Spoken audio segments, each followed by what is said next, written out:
आणि म्हणूनच आज आपण पाहतोय की एफडीआय पासून शिक्षण क्षेत्रापर्यंत सर्व क्षेत्रावर आघाडीवर असलेलं आपलं राज्य मागे पडलं। आम्ही कारभार हाती घेतल्यानंतर एफडीआय मध्ये विजयराव पुन्हा पहिल्या क्रमांकावर आपलं राज्य आणण्याचं काम आम्ही केलं। जे आपल्या महाविकास आघाडीच्या काळात ते मागे गेलं होतं। इतर राज्य आपल्या पुढे गेली होती। 2014 ते 19 आपण पुढे होतो आणि म्हणून आमचं सरकार आल्यानंतर मग मेट्रो असेल, कारशेड असेल, समृद्धी महामार्ग असेल, बुलेट ट्रेन असेल, मुंबई न्हावा सेवा शिवडी एक्सप्रेस असेल, जो सी लिंक आहे तो असेल, मुंबई पुण्यातला तो मिसिंग लिंक असेल, हे कोस्टल रोड असेल, या सर्व अनेक पायाभूत सुविधा प्रकल्पांचा आम्ही युटर्न बंद करून टाकला आणि त्याला फास्ट ट्रॅकवर आणलं। हे देखील मी या ठिकाणी सांगू इच्छितो। युटर्न म्हणजे माहित आहे ना, विरोधकांच्या या मागणीमुळे जलयुक्त शिवार योजनेचं यश वादातीत असल्याचं स्पष्ट झालंय आणि म्हणून राजकारण करताना वस्तुस्थिती लक्षात घेऊन राजकारण केले पाहिजे, आरोप केले पाहिजे, परंतु आरोपाला आरोप म्हणून कधी विरोधी पक्षाने या ठिकाणी आरोप करता कामा नये। चांगल्याला चांगलं म्हणणं ही देखील या महाराष्ट्राची संस्कृती आहे, तेही काम केलं पाहिजे। आणि म्हणून काही दिवसांनी का होईना विरोधी पक्षांना आपल्या कामाची पोचपावती नाईलाजाने का होईना द्यावी लागते। जलयुक्त शिवार योजना राबवावी म्हणून आपली मागणी अनेक लोकांची आली आणि हीच पावती उद्या शेतकरी बांधवांच्या पॅकेज आणि मराठा आरक्षणाबाबत देखील आपल्याला द्यावी लागेल। यामध्ये देखील शंका बाळगण्याचं कारण नाही, कारण कालच आपण पाहिलं परवा की शेतकऱ्यांना ज्या योजना लागू केल्या आपण सर्व नियम बाजूला ठेवून ज्या वेळेस शेतकऱ्यांचं नुकसान झालं त्या वेळेस शेतकऱ्याच्या मागे आपलं सरकार उभं राहिलं। त्याच्यावर मी आता बोलू इच्छित नाही। मराठा आरक्षणाबाबत देखील मी दोन्ही सभागृहामध्ये विस्तारपणे माहिती दिली, तसेच पुढची दिशा देखील स्पष्ट केली। या संदर्भात मराठा समाजाने मोठ्या प्रमाणावर देखील समाधान देखील व्यक्त केलंय। मात्र अशोकराव आज नाहीये, तिकडे गेले काय?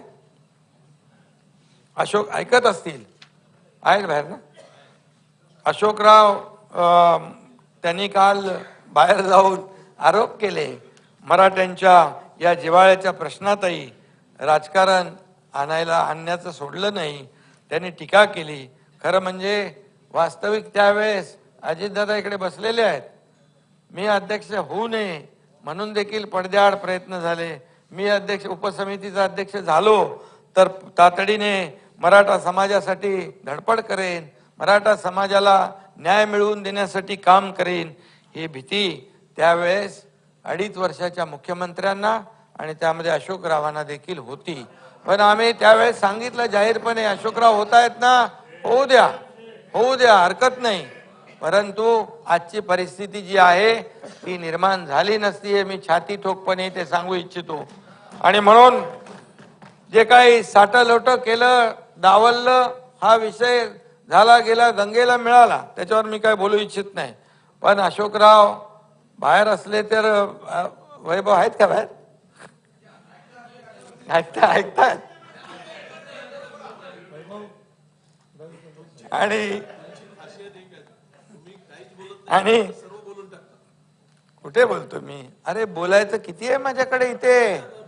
आता तुम्ही जशा पद्धतीने आरोप रोज करता इकडे, तुम्ही स्वतःवर घेऊ नका, पायऱ्यांवर, प्रत्येक अधिवेशनात, रस्त्यावर, त्याच्या तुलनेत मी किती बोलतोय, मी किती संयम बाळगलाय। मी संस्कृती परंपरा आपली सोडलेली नाही महाराष्ट्राची।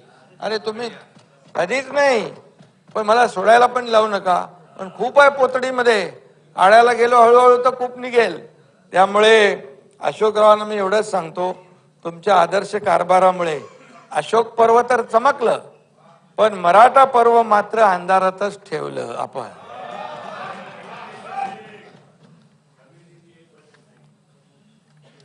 ते तर आपल्याला माहित आहे। आणि म्हणून आम्ही घेतलेल्या प्रत्येक विकास प्रकल्पाबाबत ते आता निकालच खोटं आणि दिशाभूल करणारे आरोप करत असले तरी सुद्धा यथावकाश त्यांना याही प्रकल्पांबाबत आमच्या कामाची पोचपावती द्यावीच लागेल. पण ज्याला मनाचा मोठेपणा असेल तर ते देतील, त्याच्यावर मी जाऊ द्या बोलत नाही. याशिवाय अंतिम आठवडा प्रस्तावात शालेय शिक्षणाच्या झालेल्या दुरावस्थेचा देखील ओझरता उल्लेख केलेला आहे. पण आता आपण विषय काढलेलाच आहे, त्यामुळे मी एवढंच सांगतो, शालेय शिक्षणाची दुरावस्था झालीच होती. पण ती कधी झाली होती? तुमच्या सरकारच्या कालावधीत. केंद्र सरकारच्या परफॉर्मन्स ग्रेडिंग इंडेक्समध्ये 2017 ते 2019 या कालावधीत महाराष्ट्र पहिल्या लेवलवर होता, पहिल्या क्रमांकावर होता, म्हणजे अव्वल दर्जाचा होता. मात्र महाविकास आघाडी सरकार